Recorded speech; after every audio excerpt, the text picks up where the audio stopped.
Praise God. Salamat sa mga kapatid sa Mabini Bethel Temple. Hallelujah. Muli palakpakan natin ang Panginoon sa kanilang mga buhay.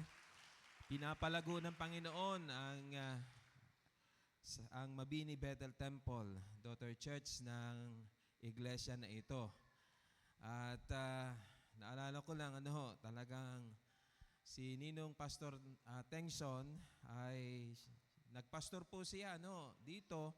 At the same time, siya po ay nagpapastor sa Luntal noong mga panahong iyon.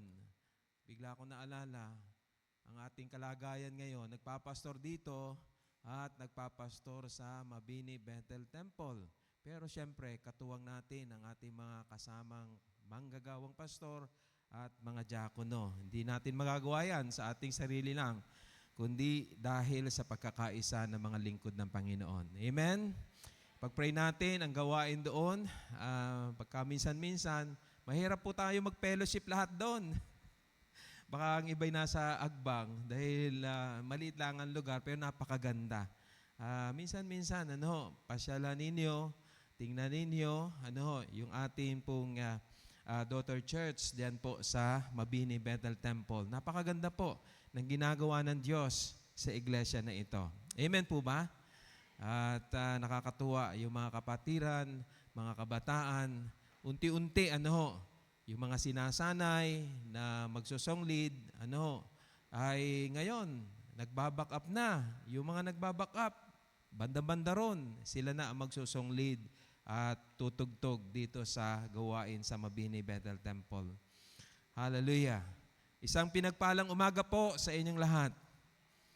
September na po. Anong meron?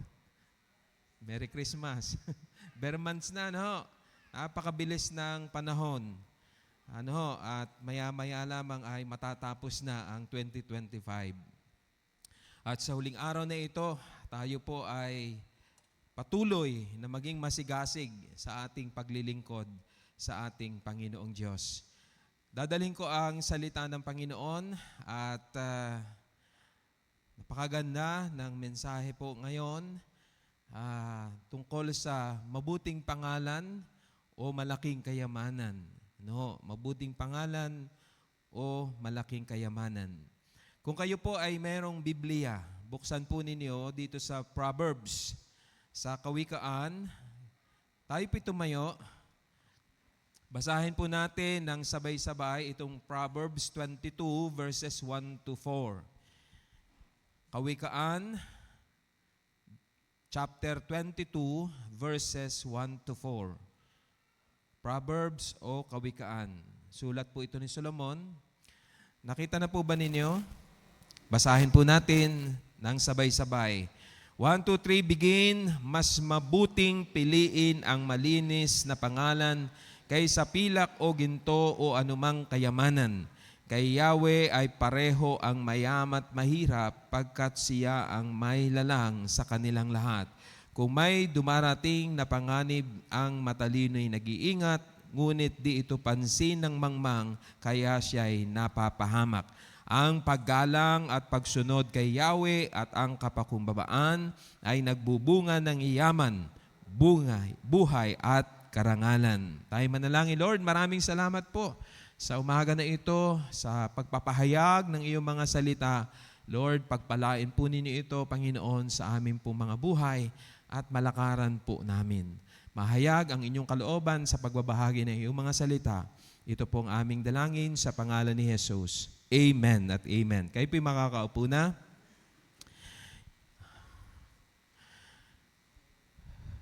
Napakabihira at wala talaga na basta-basta kapag nanganak, ang kanyang ipapangalan sa anak niya ay Judas.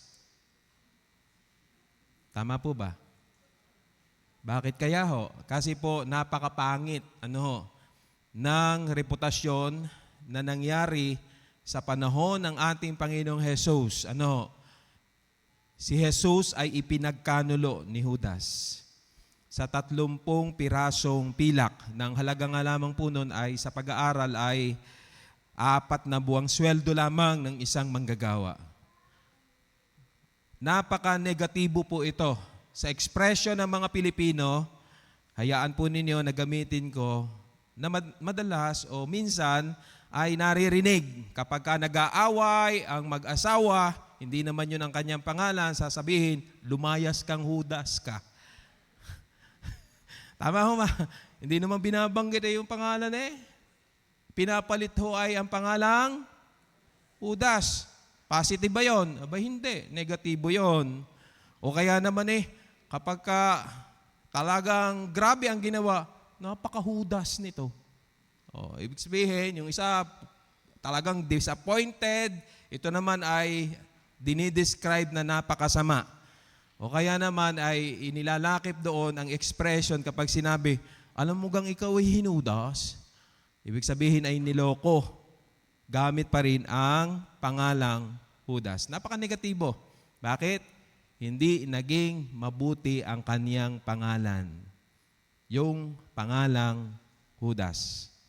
At sabi ko nga po, napakabihira mag-asawa na kapag ka nanganak at lalaki, sasabihin, ay, ang ating pangalan ay Judas. Pinipili niya ay yung pong magaganda yung katangian. No? At mapapansin po ninyo na wala pong estatwa na itinayo dahil siya po ay pinakamayaman. Ang estatwa po ay yun pong bantayog, itinatayo dahil sa kanyang katangian. Si Rizal, may bantayog po siya, hindi dahil siya ay mayaman, dahil po siya ay naging bayani. Dahil siya po ay naglingkod sa ating bayan. Meron siyang mabuting pangalan.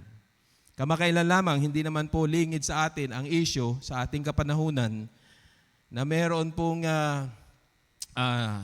ibinabalandera ang kaniyang mga yaman, yung mga sasakyan, bagong eleksyon, proud na proud. Pero ngayon, nagkaka-imbestigahan, ay hindi pwedeng sabihin, boy, huwag mo yung sasalingin at yan ay maraming sasakyan.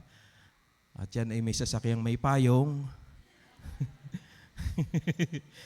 Huwag mong gagayin. No, napapansin po natin, nung pong nagkaka-imbestigahan, tinatapunan ng putik yung gate ng mga tao dahil nagpupuyos sa galit.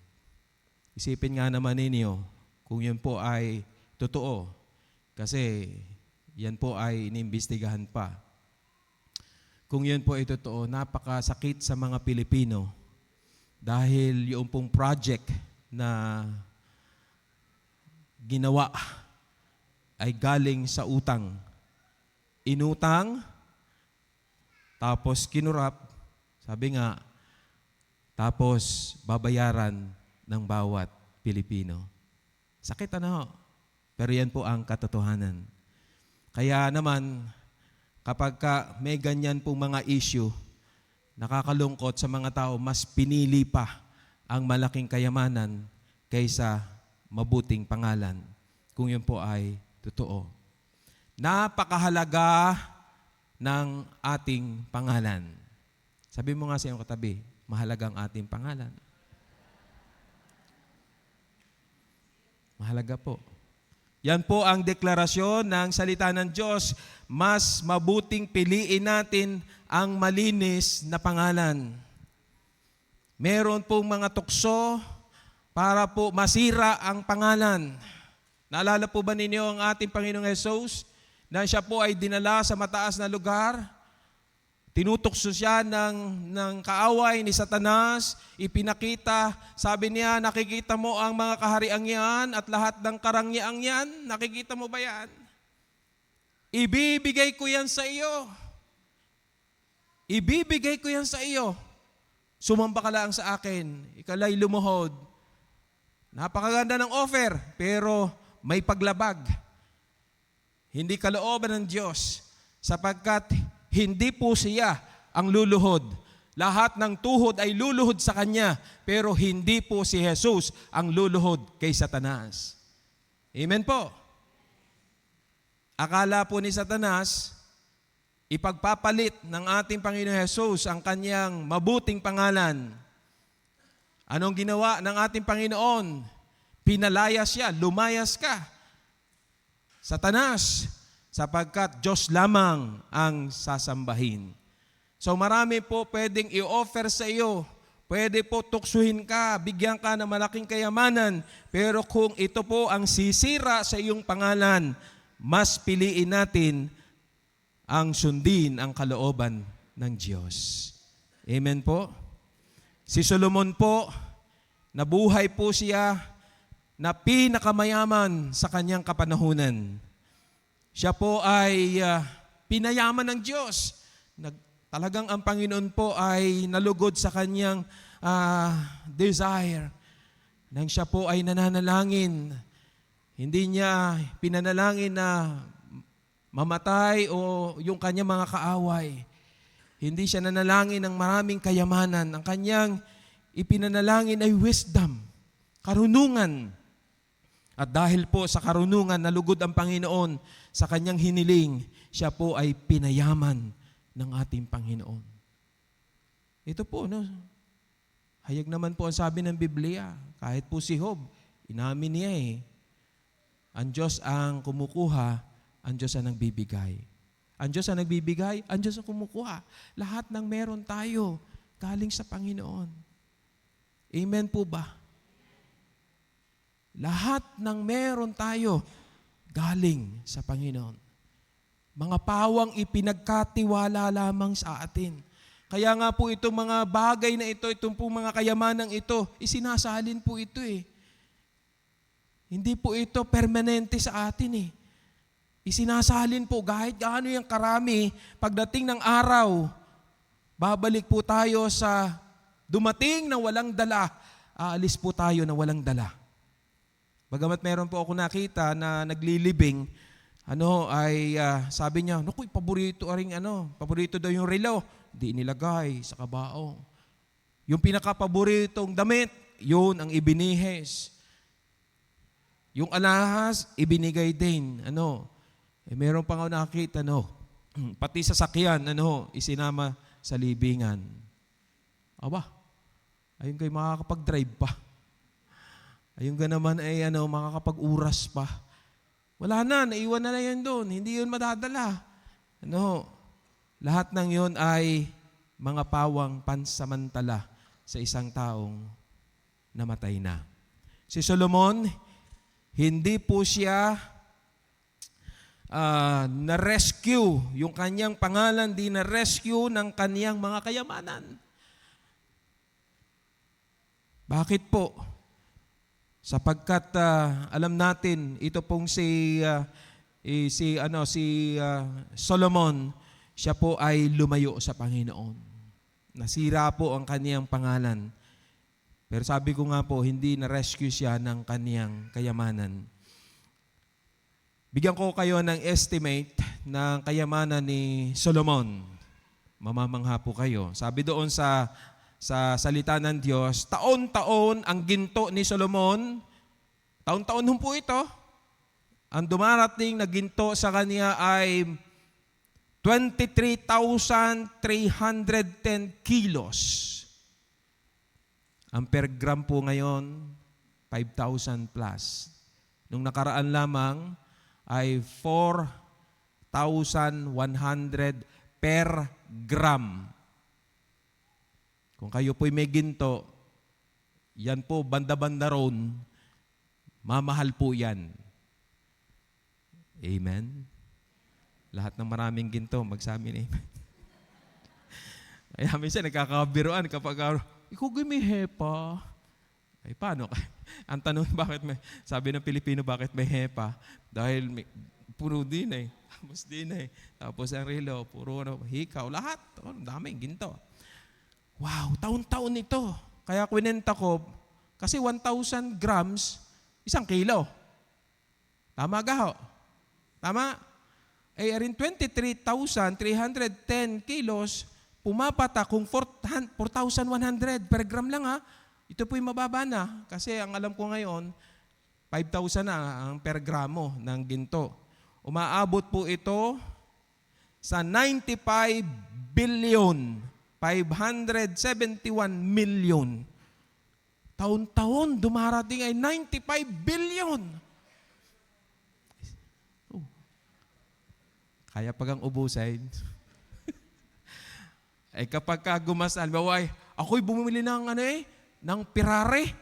Hindi man lang nauga. sabi ng Batangginyo, di man lang nauga. Di man lang nauga ang patas. 95 billion. 571 million. Taon-taon. Oh, ano kang dami naon? Ang kalasag po ni Solomon, yung malalaki, 200. Ang timbang ho ng ito po gold. Gold po ito. Ang timbang ho ay 15 pounds. So times 2.2. 2.2 times 200, kaya yan ay 1,363 kilos. Ano gang tinding kalasag yun? May maliit na kalasag pa. 300 yun na piraso. Ay 4 pounds po ang ang bawat isa. So umaabot siya ng 554 kilos. So makikwenta ninyo, kalasag po niya, pakinggan nyo, nakakalula. Ang halaga, yung kalasag, 7 billion. Sabi niya, 7 billion, 859 million, 700,000. Oh. Ang kanya pong estimated na value ng kaniyang temple, yung temple gold, ay umabot po sa 200 billion dollars. Dollars po yon. So, i-times po yan sa 50. Kaya, merong isa pong research na akin pong nakita sa ibang bahagi. Ang total cost ng kaniyang pag-aari ay umaabot sa 2 hanggang 3 trillion dollars. Kaya po, maglagay na kayo ng 14 zeros. I-times po ninyo sa peso'y po yun. Yan po ay 14 zeros. Trillion. Pero na-rescue po ba ang kaniyang pangalan dahil sa kayamanan? Ito po, siya po ang may sulat. Naranasan ho ni Solomon na lumayo sa Panginoon. Pinagpagawa niya ng mga altar, yung mga asawa niya na ibang Diyos ang sinasamba. Sa huling bahagi ng buhay ni Solomon, nung maedad na siya, na-realize niya. Ecclesiastes chapter 7 verse 1. Siya rin po ang may sulat nito. Ang mabuting pangalan ay mas mahalaga kaysa mamahaling pabango, at ang araw ng kamatayan ay higit na mabuti kaysa araw ng kapanganakan. Sabi ni Solomon, nung siya po ay nalayo sa Panginoon, walang halaga ang lahat, walang kabuluhan kapag ka malayo sa Panginoon. Yung possessions, walang halaga ang lahat kapag ka malayo sa Panginoon. Lahat po ba umaayon doon? Amen?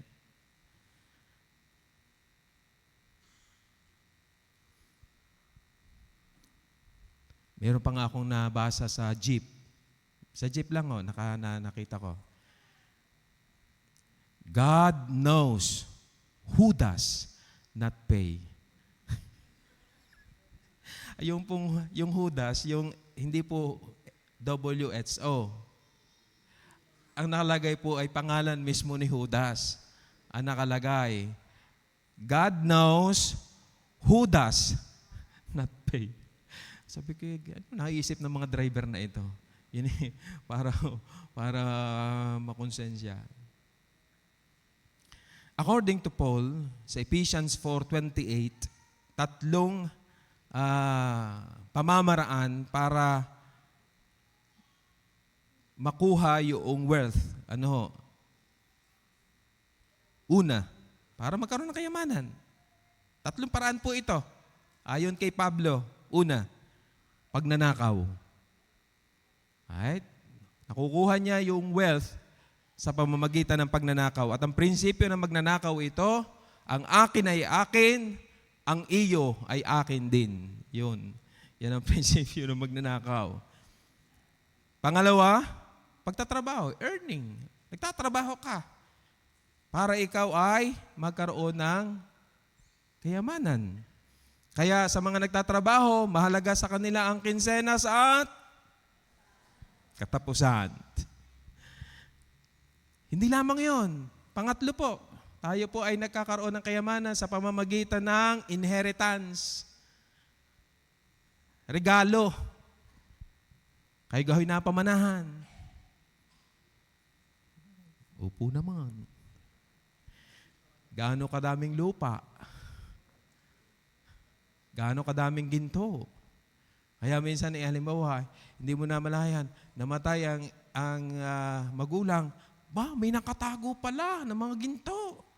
May nakatago pala na pera o dollars.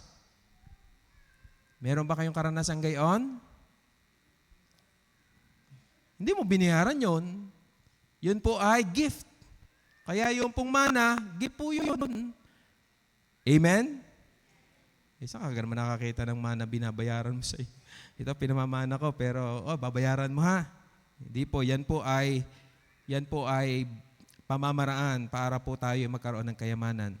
Stealing, earning, receiving as a gift or inheritance. In the book of Proverbs, sabi doon, Solomon described 3 kinds of people.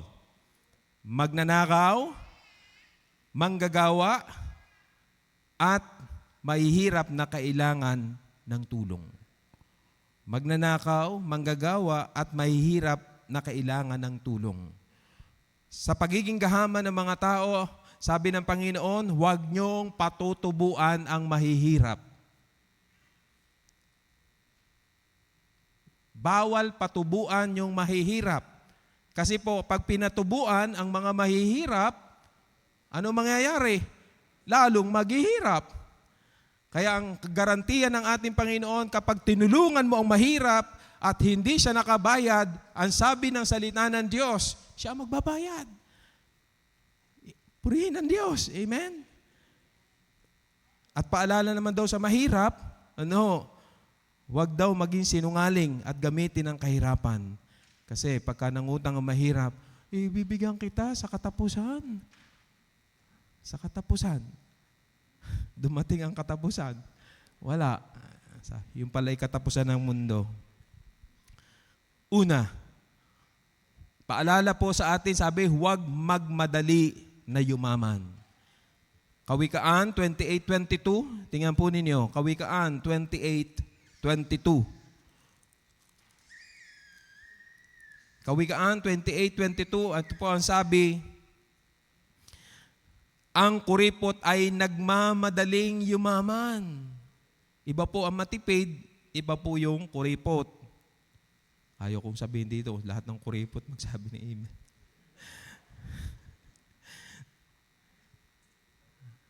Ang kuripot ay nagmamadaling yumaman, hindi iniisip ang kahirapan ay daratal.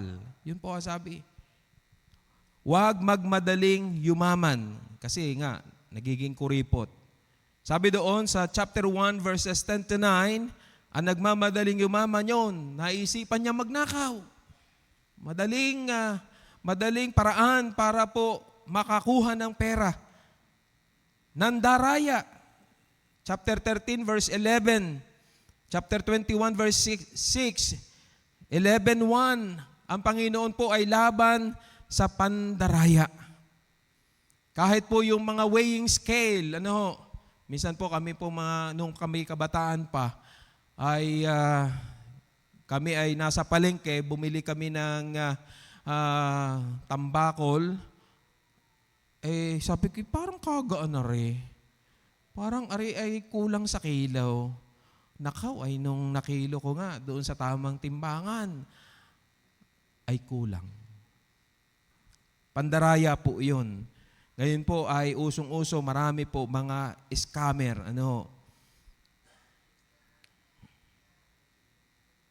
Kahit po doon sa mga binibili ng mga produkto, bumili ng cellphone, ang dumating ay tabla. Bumili po ng damit, nakakaganda. Nung tinignan po ay gaganda. Talaga naman. Kahali-halihan. Nung dumating yung mga duster na kung ano-ano laang, hindi sulit doon sa kanyang binili. Pandaraya. Handang lumabag sa batas.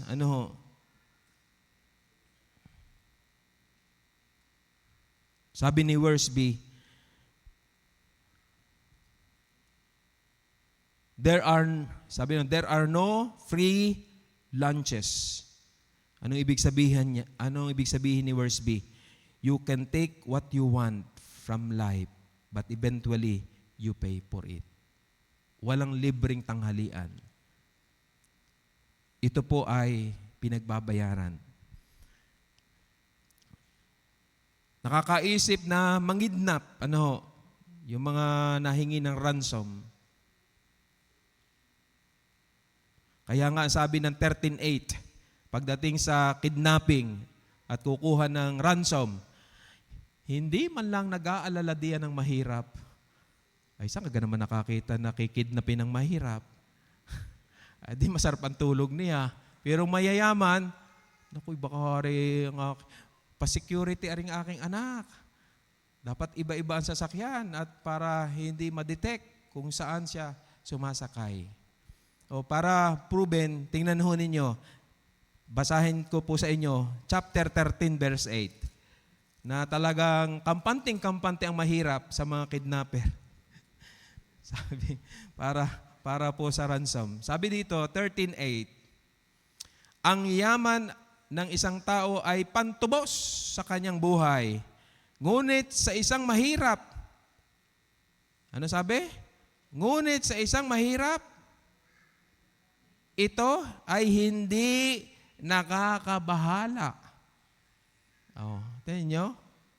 Kaya wala hong takot ang mahirap sa mga kidnapper. Dahil itutubos na rin. Kaya ang kidnapping, pagdating po sa pagkuha ng yaman, syempre, pinupuntriyan yan, mga mayayaman. At yun nga po, nagmamadaling yumaman, pati mahirap, pinatubuan. Okay lamang ho ang pagpapatubo. Okay lang. Kung ito po ay sa negosyo. Si Kristo, hindi po niya sinabing masama ang magpatubo. Sapagkat ang sabi niya doon sa nagre-report, doon sa kanyang parabola, kung dinala mo sa bangko, ay di kahit papaano ay tumubo. Naalala po ba niyo yun? Kung dinala mo sa bangko, yan ay sana ay tumubo. So kung ito po ay pinahiram mo sa negosyante, tama lamang na ikaw ay kumuha ng tubo sa iyong investment. Amen po ba doon? Pero huwag kayong magmadaling yumaman na kahit mahihirap ay inyong patutubuan. Hindi po yun kalooban ng Diyos. Paalala po, mga mananampalataya, ang mahirap po ay tinutulungan. Hindi po ginagawang dahilan para lalo po kayong kumita dahil sa kanyang kahirapan. Ang sabi po ng salita ng Diyos, sagot ni Yahweh ang mahihirap. Glory to God. Amen? Pagka ang mahirap yung tinulungan, sagot ni Yahweh. Bahalang si Yahweh ang magbayad sa iyo. Alam nyo, pagka nagbayad ang Panginoon, hindi ka lugi. Amen? Kaya nga lang, pagka mahirap, ano kang ibabayad na rin? Bakit ka rin pautangin ko? Ano kang ibabayad na rin? Mga kapatid, sabi ni Lord, sagot ni Yahweh ang mahihirap. Amen? Pastor, masarap palang pautangin na mahihirap. Abay, wow. dahil sagot ni Yahweh. Baka naman pagkatapos ng sermong ari, ako'y mahirap. May nakita mo kadaming kinakain at kung saan napunta. Hindi maluloko ang Panginoon. Kaya huwag magmamadaling yumaman. At dapat ang kayamanan ay nanggaling sa mabuting paraan. Amen? Baka naman halimbawa, nasa CR, nakakita ng relo, na gold. Lord, thank you. Answered prayer. Oy, sikreto ha. Yun lang. Ay, hindi ko na ipagtatanong. Baka rin makuha pa. Abay, dapat ipagtanaw. Ano? Tapos ay siya walang ingat. Boy, sinisip pa yung nakaiwan. Bahala siya. Ayun. Mga isang lahi ito. Rolex Pangalawa, kilalanin ang Diyos na pinagmumulan ng lahat. 1 Corinthians 4:7. Naisulat ba ito? 1 Corinthians, yan. Paano kayo nakahihigit sa iba? Hindi ba't lahat ng nasa inyo ay ibinigay lamang sa inyo ng Diyos? Paano daw tayo makakahigit sa iba? Ay kung ito ibinigay lamang ng Panginoon. Kung ngayon, bakit ninyo ipinagyayabang iyon na parang hindi kaloob sa inyo? O nga naman. Bakit natin pagyayabang hindi naman atin? Kahirap naman ipagyabang ang hindi atin. Pero yung iba, akala mo umasta, parang kanya. Pero alam ninyo, kapag kinilala mo ng lahat ng ito'y galing sa Panginoon, ang ipagyayabang mo ay ang Diyos. Dahil lahat ng ito ay pinagkatiwala lamang sa atin. John chapter 3 verse 27. Sumagot si Juan, walang sino mang tatanggap ng anuman malibang ito'y ipinagkaloob sa kanya ng Diyos. Hallelujah.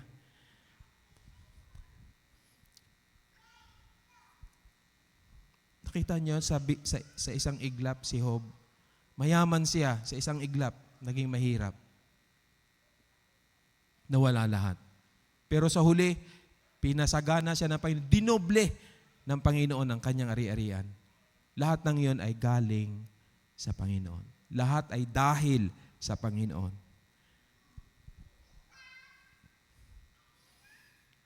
Kilalanin po natin ng lahat ng meron tayo ay galing sa Diyos. Alam nyo, hindi naman kailangan ng Panginoon ang ating kayamanan kasi sobrang napakayaman niya. Siya ang pinagmumula ng lahat ng mabubuting bagay. Alam nyo ang kailangan ng Diyos? Katapatan. Dahil tayo pong lahat ay mabuting katiwala. Sa Biblia, makikita ninyo kung paano binabahagi ang kayamanan. Meron po sa mga Israelite, yung tithes nila 3. Kaya I don't think nakakasunod tayo doon sa panuntunan ng tithing gamit ang Old Testament law. Hindi po. Kasi alam na natin, tithing is 10% ng income. Pero sa Old Testament, there are 3 kinds of tithes. Una, temple tithes, para sa templo. May magamit ang mga Levita sa templo. Pangalawa, ito po yung feast tithe. Ito po ay para sa pamilya, para ma-enjoy. Pag pumunta sila, halimbawa ng pagdiriwang ng Feast of Pentecost, sila pong pamilya, yung po'y ginagastos nila para sa kanilang pangangailangan ng buong pamilya. Hindi para sa templo. Kasi nagbigay na sila sa templo para po sa kanilang gastusin ng buong pamilya. Alam po ba niya, isang klase pa? Hindi rin sa templo. Hindi rin para enjoyan ng pamilya yung kanilang kayamanan para sa mahihirap. Yung tinatawag na tithes to the poor.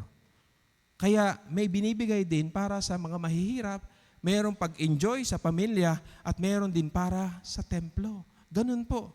Kaya makikita ninyo, halimbawa, nung pong nagkaroon ng taggutom doon sa Kanaan, pinadalahan ni Jacob ang mga anak niya ng pera para bumili sa Ehipto. Tama po?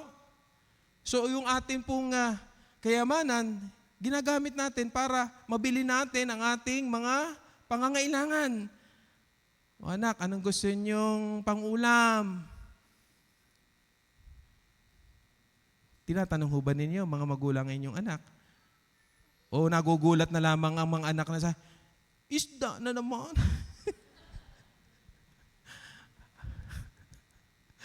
Hindi ho ba? Nakapag-request po ba? Pwede ho ba tayo, inay, na kumain ho kami tayo doon sa ano? Sa Sangyop? Oh, magkano yun? Saan mo gusto? Sa SM o sa Turo-Turo? So okay lamang na gumastos sa ating pangangailangan pagdating sa pagkain. Amen? Ay sabi ko nga nung una nga'y wala na. Nung una, tapos kung meron pa, ay tipirin mo pa. Pagdating ng araw at tumanday, ipagbabawal pa sa iyo. Ay naku po, ano kang sakit naman. Hindi na nga makabili noon. Nang gusto mong pagkain. Tapos nung meron pa, titipirin mo pa. Tapos nung naibigan mo na, ay bawal na. Sasabihin sa iyo ng doktor, bawal ang mga laman loob. Nakaw, ay hindi pala pwede sa akin ang saging. Dahil ako hindi nangangain ng balat. Bawal daw mga laman loob. Ay di pwede ang soft drinks. Mga kapatid, okay lamang na gumastos sa pagkain. Amen? Magpagawa ng bahay, ginagastosan din. Bumili ng sasakyan, ginagastosan din po yan. Huwag lang gagayahin yung napakadami, sobrang dami.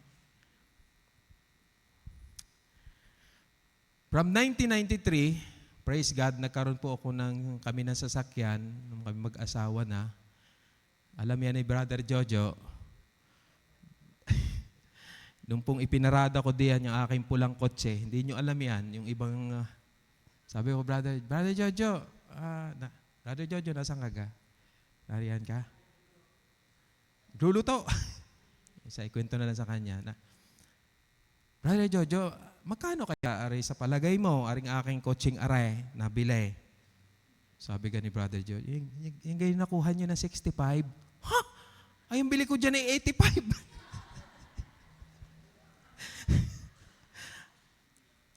Old model na Toyota na yung 1989 model.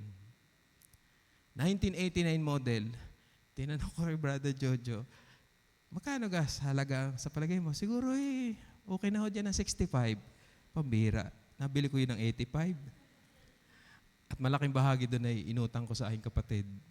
Kagustuhan ko na talagang ako'y bumili ng kutsing pula. Kasi nung pangapanahon yun, pati magazine, inilagay ko na sa ilalim ng aking ulo, Lord, gusto ko na ng sasakyan. Abay, nakapilit din naman.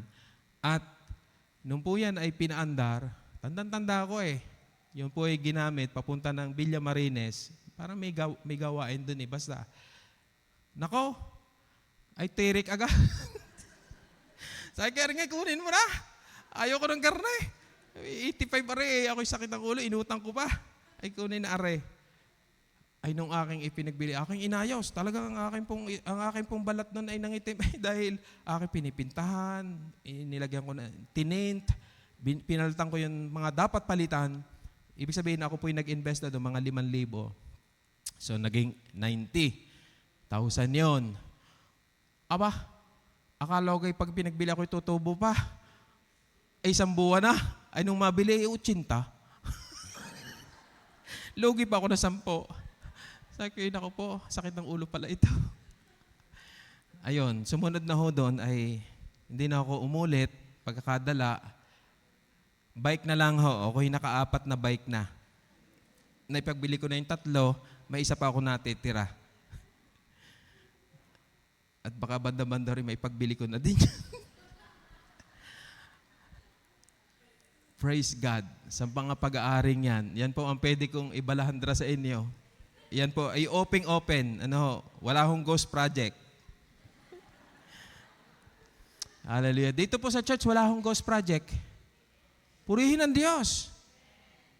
Ako lang ho may karapatan na gumastos ng yung petikas na 1,000 pesos. Alam yan ng board. At yung pong 1,000 pesos na yon na gagastusin sa mga maliliit na pangangailangan ng simbahan, yun po ay reported pa. Opo. Kaya napakaganda po ng financial management po, administration sa church na ito. Open, meron pong financial transparency at bawat detalye po ng pinagkakagastusan, ayan po ay nakatala. Walang malaki na gastusin, paggasta na hindi po napagkasunduan ng buong church board. Ito po ay dahil sa biyaya ng ating Panginoon. May takot po sa Panginoon ng mga tagapamahala. Opo, may takot sa Panginoon ang namamahala. Wala pong ghost project. Hallelujah. Lahat ng ito, galing sa Panginoon. Kilalanin po natin. Kasi nagkakaroon po ng pagmamataas, ng pagyayabang pagka inisip mo, akin ito, galing ito sa aking lakas, galing ito sa aking pinaghirapan, ganito, ganyan. Kaya ang pagmamalaki mo ay iyong talino, ang iyong trabaho, ang iyong kakayahan. Pero tandaan, karunungan, kalakasan, buhay, galing sa Panginoon na kung wala ito, hindi mo makakamit ito. Amen po. Amen. Kaya salamat sa Kanya. Kaya ang kayamanan po, pwede yan maging mabuting alipin. Pwede po yan na pambili ng pagkain, pag-sustain sa pangangailangan ng pamilya. Pwedeng pantulong sa mga mahihirap. Napakaganda po na serbisyo na pwedeng ihatid ng kayamanan. Pero sa kabilang banda, pwede po ito na gamitin na, bibigyan kita 100,000, patayin mo si Gayon. Di ho ba? Nangyayari po yan. Dahil sa kayamanan, sabihin, okay, ito pansuhol para makapandaya. See? Walang masama sa kayamanan. Wala po. Ang masama po ay pag-ibig sa kayamanan. Kaya una, huwag magmadaling yumaman. Pangalawa, kilalanin ang Diyos na pinagmumula ng lahat. Kapag nakita natin po ito, mga kapatid, magiging mabuting katiwala po tayo. At pangatlo, at last, magkaroon ng mabuting pangalan. Paano, Pastor? Magkakaroon ng mabuting pangalan. Paggalang at pagsunod kay Yahweh. Paggalang at pagsunod kay Yahweh, 22 verse 4. Ito po ang sabi, ang paggalang at pagsunod kay Yahweh at ang kapakumbabaan ay nagbubunga ng yaman, buhay at karangalan.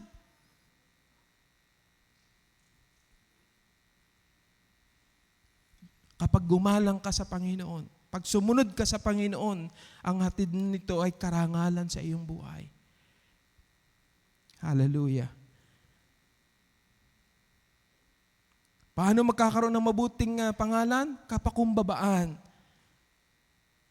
Kasipagan. Proverbs chapter 4 verse 23. Napaka-practical po ito pong Proverbs. Chapter 4 verse 23. Tingnan po ninyo. Ituro, sabi niya, 23. Ang puso mo ingatang mabuti at alagaan, pagkat yan ang siyang bukal ng buhay mong tinataglay. No. Kasipagan, katapatan. Alam po niyo, sabi na salita ng Diyos, doon po sa Old Testament, sa kautusan, 6 na araw kang magtatrabaho, sa ika-7 araw, ikaw ay magpapahinga. Hindi sinabi, 6 na araw na ikaw ay pahinga. Isang araw lang nagtatrabaho. Kalooban ng Diyos na tayo'y maging masipag. Amen po. Kaya po, yung oras ng isang employed na manggagawa, ang oras po binabayaran. Bakit po sinabi ang oras ay binabayaran? Kasi may overtime po yan. Tama po. 8 hours, tapos overtime. Yung overtime na yun po'y binabayaran. Oras po, binabayaran. Kaya kapag ka ang isang manggagawa ay tamad, ninanakawan niya yung kumpanya. Hello, mga kapatid. Kasi yung dapat na dapat ikaw ay gumagawa dahil bayad ang oras, hindi ka gumawa, ninakawan mo. Hindi yung kalooban ng Panginoon. Pastor, hindi naman ako employed. Mga kapatid, ang oras po galing kay Lord. Para mo ninanakawan si Lord sa katamaran. Yung sabi nga ni Lord, 6 na araw kang magtrabaho, 1 araw magpapahinga. Kalooban ng Diyos na tayo po ay maging masipag. Ang katamaran din po ay isang klase po ng pagnanakaw. Masakit pakinggan, pero po yung katotohanan. Mas gusto ni Lord, mas marami tayong oras na gumagawa, konti ang pahinga. Pag dumami ang pahinga, ang tawag doon po ay tamad. Konti lang ang pahinga. Paano magkaroon ng mabuting pangalan? Katapatan. Maging tapat. Mapagkakatiwalaan. No. Katulad ni Joseph. Si Joseph po sa sambahayan ni Putipar. Pinamahala sa kanya ang sambahayan. Pero hindi ipinamahala sa kanya pati asawa. Hindi po. Hindi kasali ang asawa sa ipinamahala kay Joseph. Kaya nung inakit siya ng asawa ni Putipar, siya po ay tumakbo. No. Hindi yung otokso, layuan mo ako. Siya po ang lumayo. Siya ang tumakbo, si Joseph. Naging mabuting katiwala itong si Joseph. Si David sa pag-aalaga sa tupa ng kanyang tatay, no, siya po ay naging tapat. Si Joshua, naging tapat bilang katulong ni Moses. Ano mang ipinagkatiwala sa atin, maging tapat po tayo. Paano tayo magkakaroon ng mabuting pangalan? Sa pagiging generous. 11:24 to 25. Tingnan po ninyo. 11:24 to 25. Chapter ng Kawikaan.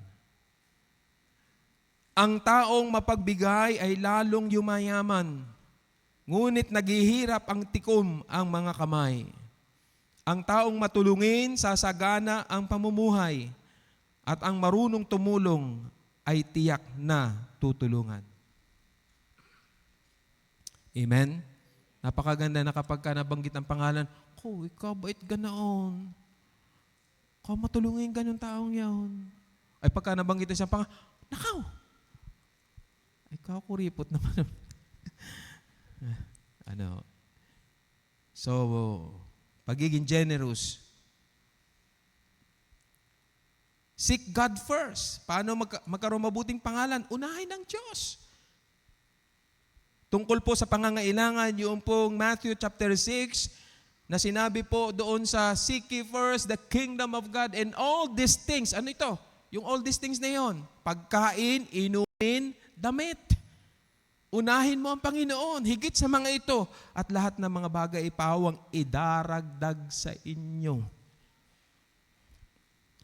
Ay nakakalungkot po. Pastor, panalangin po niyo, magkaroon ako ng trabaho. Pastor, ganito, ganyan. Ako po'y maglilingkod sa Diyos. Nako. Yung nagkaroon ng trabaho, nalimutan na ang Panginoon sa kanyang buhay.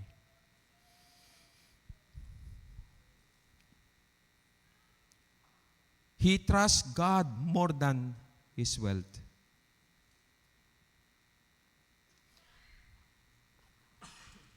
Excuse po. Inubo na. 11:28.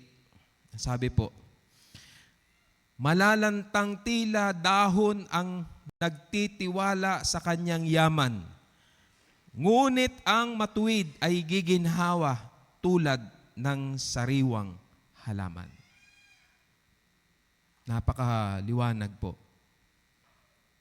Malalangtang tila dahon ang nagtitiwala sa kanyang yaman.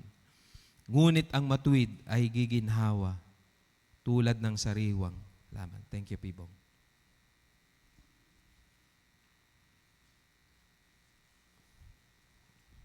Praise God.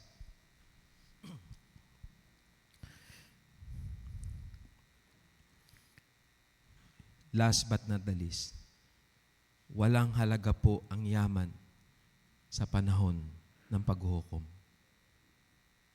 11:4. Ano ang sabi? Walang halaga ang yaman sa araw ng kamatayan, ngunit ang katwiran ay naglalayo sa kapahamakan. Pagdating sa harap ng Diyos, you cannot be delivered and rescued by your wealth. Kasi una, wala kang dala.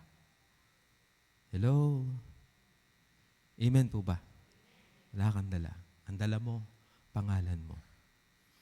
Arang sabi, mapalad po sila na ang kanilang pangalan. Pakinggan nyo, na ang kanilang pangalan ay nakasulat sa aklat ng buhay. Isinulat sa aklat ng buhay hindi dahil kilala ka. Isinulat sa aklat ng buhay hindi dahil mayaman ka. Isinulat sa aklat ng buhay dahil marami kang tinapos. Isinulat sa aklat ng buhay hindi ganito, ganyan. Alam po ba nyo, isinulat ang iyong pangalan, ang aking pangalan, sa aklat ng buhay dahil tinanggap natin si Jesus sa ating mga buhay.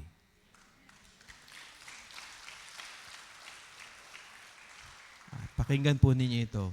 At ang pagtanggap ay hindi lamang po din, Lord, tinatanggap kita sa aking puso, sa aking buhay. Ang pagtanggap kay Jesus, hindi lamang isang pribilehiyo na ginawa mo siyang tagapagligtas. Sa isang bahagi ng ating pagsusuko ng buhay, isang pribilehiyo lamang, huwag mo lang tingnan isang pribilehiyo na iniligtas ka ng Panginoon. Isang pribilehiyo po yun. Pero sa kabilang banda, tinanggap mo siyang maging hari mo. Maging hari ng ating buhay. Ano ibig sabihin nun?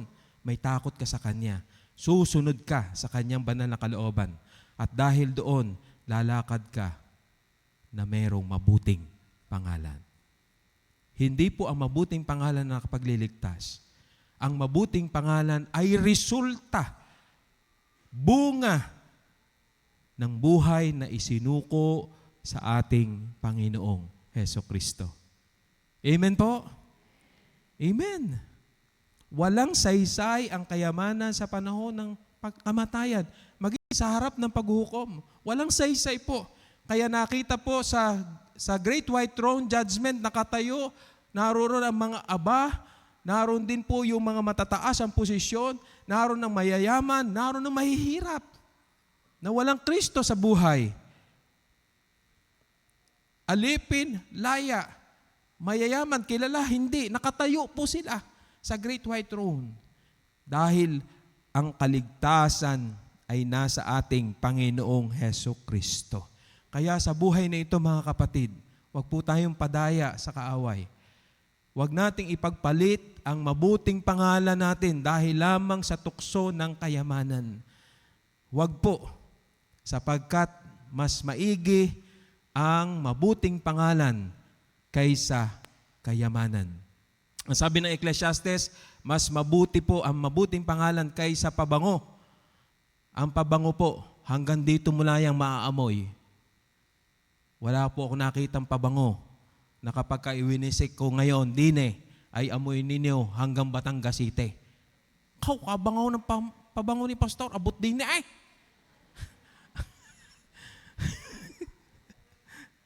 Pero yung iyong pangalan, abot sa ibang bansa, abot kung saan-saan. Hello? Ay mahal ang pabango, kahit pag-ano kamahal yan, kahit pa 1 milyon ang halaga niyan, palagay ko, hindi aabot yan sa Amerika. Hindi aabot sa ibang bansa ang amoy. Hanggang doon lamang siya. Pero may mga tao, mas pinipili pa ang mga kayamanang bunga galing sa hindi mabuting paraan. Huwag po nating gagawin ito.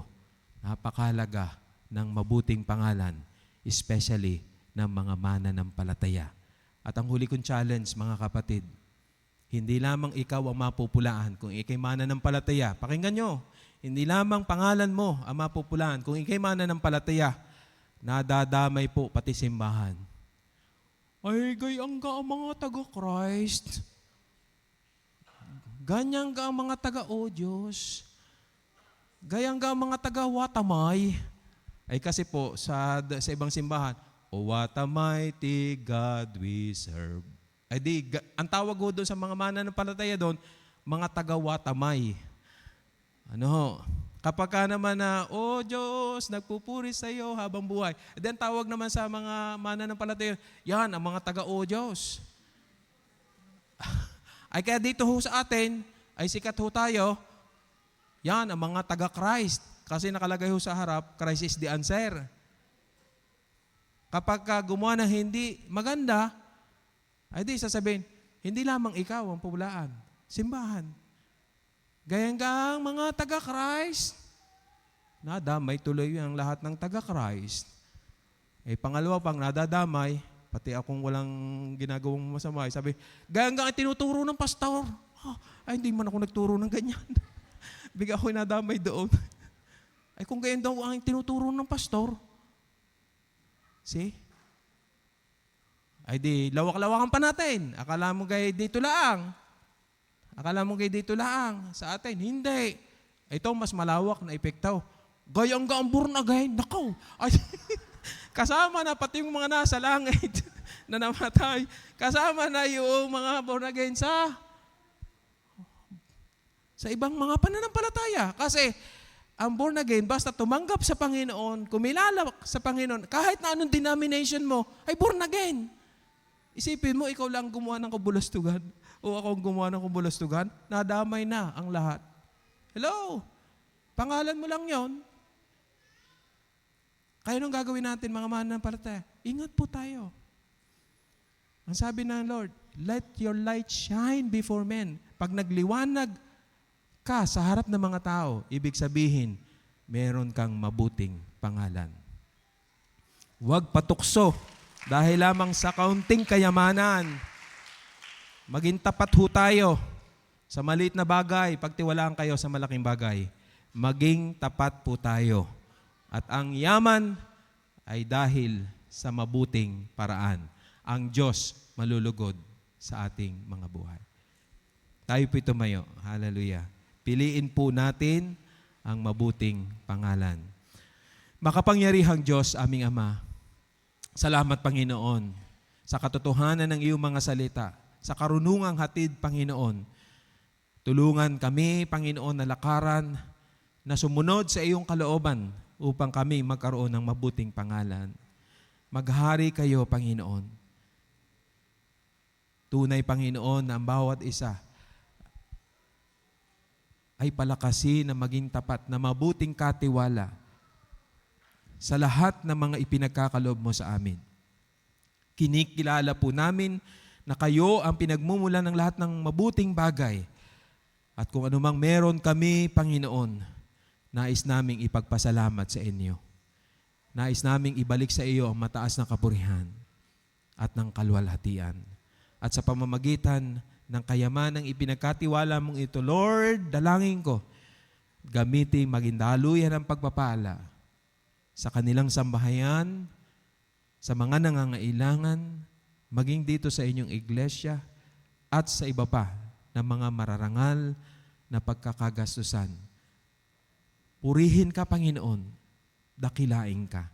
Kalooban mo na ang bawat isa'y nasusuplayan ang mga pangangailangan. Pero meron ka na ipinahayag na pamamaraan. Seek ye first the kingdom of God, and all these things shall be added unto you. Tulungan mo kami na laging kayo ang unahin, hindi ang kayamanan, sapagkat ikaw ay walang katumbas kaysa anumang kayamanan na meron sa mundo na ito. Ikaw ang pinakamahalaga sa lahat. Maraming salamat. Purihin ka. Pagpalain mo ang iyong mga lingkod. Pagpalain mo ang bawat isa. Purihin ka. Sa pangalan ni Jesus, ang lahat ay nagsabi ng Amen. Amen. Kayo po'y makakaupo na.